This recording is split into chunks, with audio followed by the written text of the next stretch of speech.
Chief secretary doctor A ജയതിലകിനെതിരെ വീണ്ടും ആരോപണങ്ങളുമായി N Prashant IAS. വിവരാവകാശ നിയമപ്രകാരം നൽകിയ അപേക്ഷകൾ തടഞ്ഞുവെക്കുന്നതായി ആണ് ആരോപണം. തന്നെ കാണിച്ച് അനുമതി വാങ്ങിയ ശേഷം മാത്രമേ മറുപടി നൽകാവൂ എന്നും ചീഫ് സെക്രട്ടറി നിർദ്ദേശം നൽകിയെന്നും എൻ പ്രശാന്തിന്റെ ഫേസ്ബുക്ക് പോസ്റ്റ്. വിവരങ്ങളുമായി ചന്തു ചന്ദ്രശേഖറാണ് തിരുവനന്തപുരത്ത് നിന്നും ചേരുന്നത്. ചന്തു, ഒരു ഇടവേളയ്ക്ക് ശേഷമാണ് വീണ്ടും ഇത്തരത്തിലുള്ള ആരോപണവുമായി എൻ പ്രശാന്ത് IAS രംഗത്തെത്തുന്നത്. എന്തെല്ലാം കാര്യങ്ങളാണ് ഇപ്പോൾ പങ്കുവച്ച ഫേസ്ബുക്ക് പോസ്റ്റിൽ പറയുന്നത്?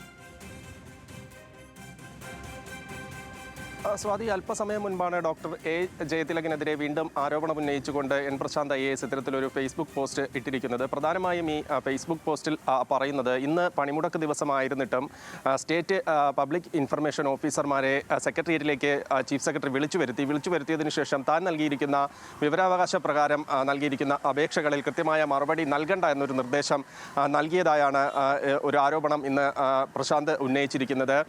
പ്രധാനമായും പറയുന്നത് മുട്ടാപ്പോക്ക് ന്യായങ്ങൾ ചൂണ്ടിക്കാണിച്ച് ആ അപേക്ഷകൾ നിരസിക്കുകയോ അല്ലെങ്കിൽ അപേക്ഷകളിൽ കാലതാമസം വരുത്തുകയോ ചെയ്യാൻ നിർദ്ദേശം നൽകി. ഈ യോഗത്തിൽ പങ്കെടുത്ത ചില ഉദ്യോഗസ്ഥർ തന്നെ അത്തരത്തിലുള്ള വിവരം തനിക്ക് നൽകിയതായും എൻ പ്രശാന്ത് ആരോപിക്കുന്നുണ്ട്. മാത്രമല്ല, ഈ പ്രധാനമായും ഈ വിവരാവകാശം നൽകിയിരുന്നത് ജയതിലകിനെതിരായ കാര്യങ്ങളാണ് താൻ വിവരാവകാശ പ്രകാരം ആവശ്യപ്പെട്ടിരുന്നത്. അതായത് തൻ്റെ സസ്പെൻഷൻ അടക്കമുള്ള കാര്യങ്ങൾ, സസ്പെൻഷനിൽ എടുത്ത നടപടികൾ, കൂടാതെ ഉദ്യോഗസ്ഥരുടെ പാസ്വേഡും മറ്റുമൊക്കെ ഉപയോഗിച്ച് ബാക്കെൻഡിലൂടെ അവരുടെ സിസ്റ്റം അസസ് ചെയ്യുക,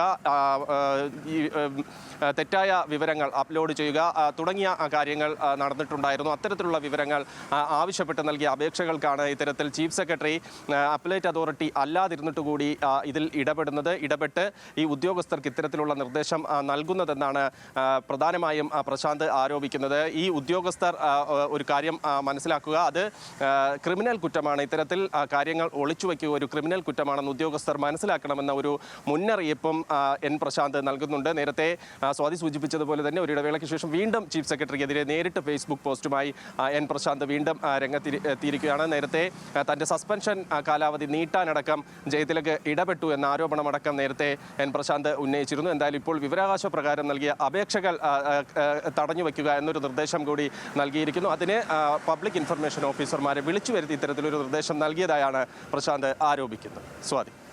ശരി ചന്തു.